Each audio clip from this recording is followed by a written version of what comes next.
Well, I'm Rick Santorum, running for president. Announced a little over a few months ago in late May from a factory floor in western Pennsylvania. And the reason I announced from a factory floor, I announced that what I want to do is make America the #1 manufacturer again in the country, in the world, excuse me, I should say, this country the #1 manufacturer. And I believe we can do it. I believe we have the potential now with stable low energy prices, particularly natural gas prices, the problems that we're seeing overseas and both in Europe and in China, that we have an opportunity now to seize upon that and actually make America a much more attractive place to make things. The first thing we have to do is get our tax laws in place. So we have to introduce a plan called the 2020 Perfect Vision for America. 20% corporate tax, 20% income tax, 20% capital gains, flat, no other rate other than 20%. And for manufacturers, for everybody, it'll be no amortization, no depreciation, everything's expensed. And so it's in a sense a net profit tax for manufacturers, which is a huge incentive with capital and equipment and other types of expenses that are normally depreciated over a long period of time. You can expense them immediately. For manufacturers in particular, we have what's called a transition period. For the first 3 years, we started a 0% tax for manufacturers and phases up to 20%. So the 0 is to create an opportunity for people to come back to this country, locate here. We're going to have a repatriation provision that says if you want to bring your money back from overseas, if you manufactured there and the money's stuck over there because of the high corporate taxes here, we're going to create a maximum rate of 7% if you bring it back. Again, probably over $1 trillion coming back into this country. We'll have a tremendous amount of incentives through our regulatory reforms, which is another big thing, to create a real attraction, a magnet for manufacturers to want to make things here in America. And I think we'll see an explosion. And part of that, and I know we're going to get to this later, part of that is we have to make sure that we set the right template to make sure that people want to go into manufacturing and work in manufacturing and make it a national cause to strengthen our economy to be in manufacturing.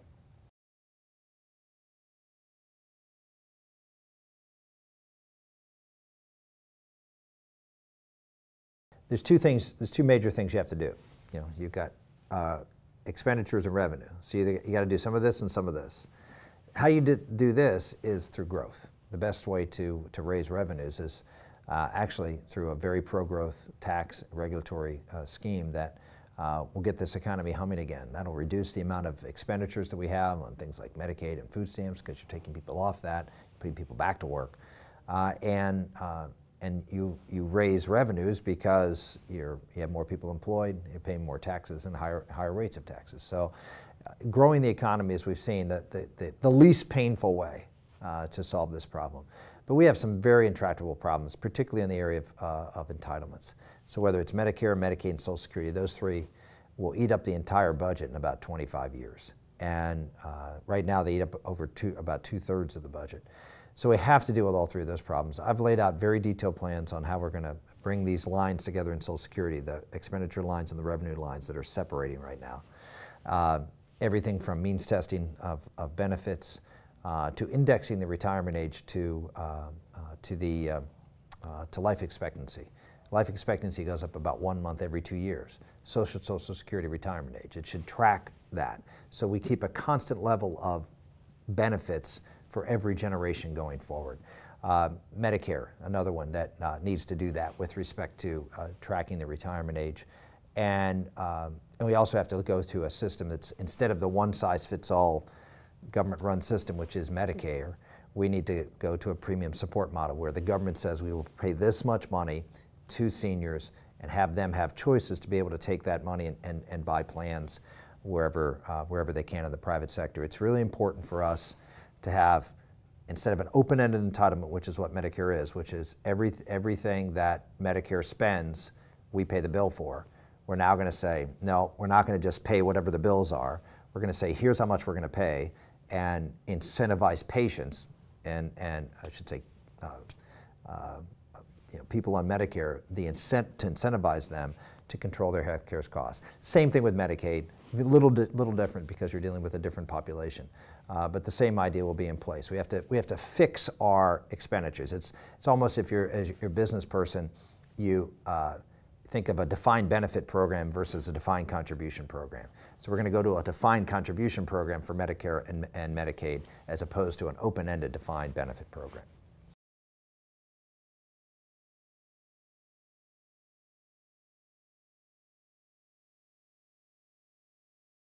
Yeah, this is one I think you're going to see pretty broad consensus among the Republican candidates, because we've just seen the horrific excesses of this administration on environmental and safety and a whole host of other areas of regulatory abuse.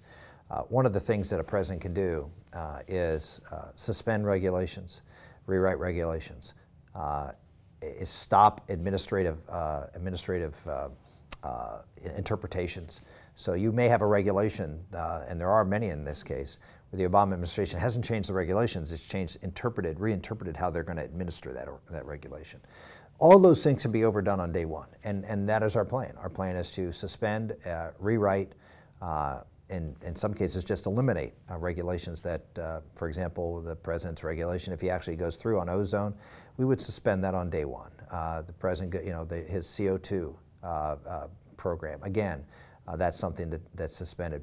There are all sorts of, the groundwater thing that the president just did, again, stop. So there's all sorts of things you can stop right away, and that would certainly be my intention. And the other thing you have to do is you have to put in place something going forward. Because, yeah, President Obama does a lot of bad stuff and crushes our ability to be competitive. Bring a Republican and a Rick Santorum in who lifts that all away, and 4 years later you bring in or 8 years later you bring in a Democrat, and we're right back at it.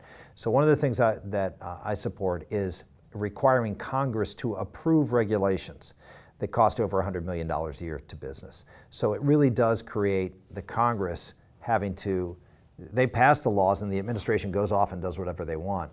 Now you're going to have to go back to the Congress if you're the president and get the Congress to approve your regulations instead of having to muscle up a disapproval, which is a much higher bar.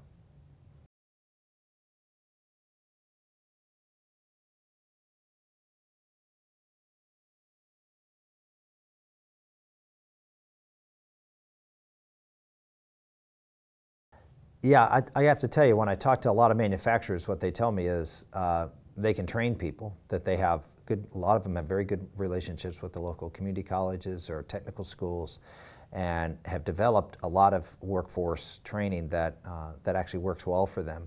What I'm hearing more of is that they're not being able to find people who will show up for work and will stay at work.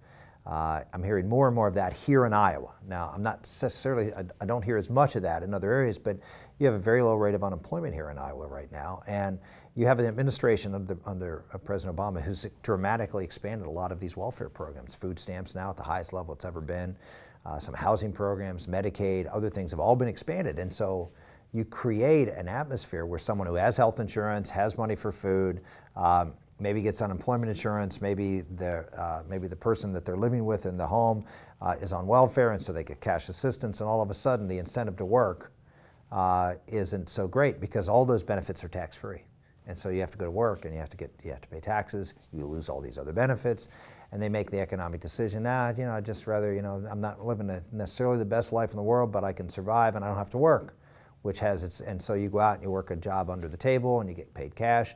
And that's sort of what we've created with this welfare system. And I think part of it is what we have to do. I was the author of Welfare Reform, which put a time limit on welfare payments to mothers with dependent children and gave a block grant to the states. But it required work and it put a time limit in place. We have to do that for food stamps now. We have to put a work requirement for food stamps. So you can't just not work and receive food stamps. We have to have a work requirement for Medicaid, and we have to have a work requirement for housing programs. All of those things that allow people to not take jobs that are available, not show up for work, because there's an opportunity to otherwise. That's a big problem in the state. It's not as big a problem in other places, but it's still a problem. And if I'm successful in doing what I want to do, which is make a manufacturing renaissance in this country and create a lot of great paying jobs and stimulate this economy, we're going to have this problem everywhere. And we have to make sure that we have the proper incentives in place to get people to work. And as far as education and training, I'm a great supporter of community colleges and technical schools. vocational education, I believe, is another really high priority in our high schools, all of which will help provide your better skilled workforce.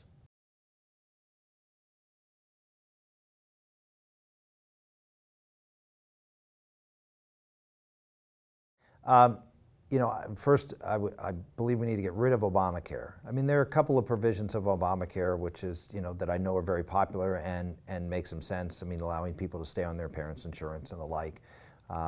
Pre-existing condition issue is a very important issue. All of those need to be taken care of in whatever the new bill is. But the idea of having, in a sense, leading to a single-payer government on healthcare. If you look at what's happening under Obamacare, you're seeing these massive consolidation of healthcare companies, and the reason is because it's just prohibitively expensive to, under a variety of things like the minimum loss ratio and several other things that Obamacare does, that makes it just impossible for smaller insurance companies to survive.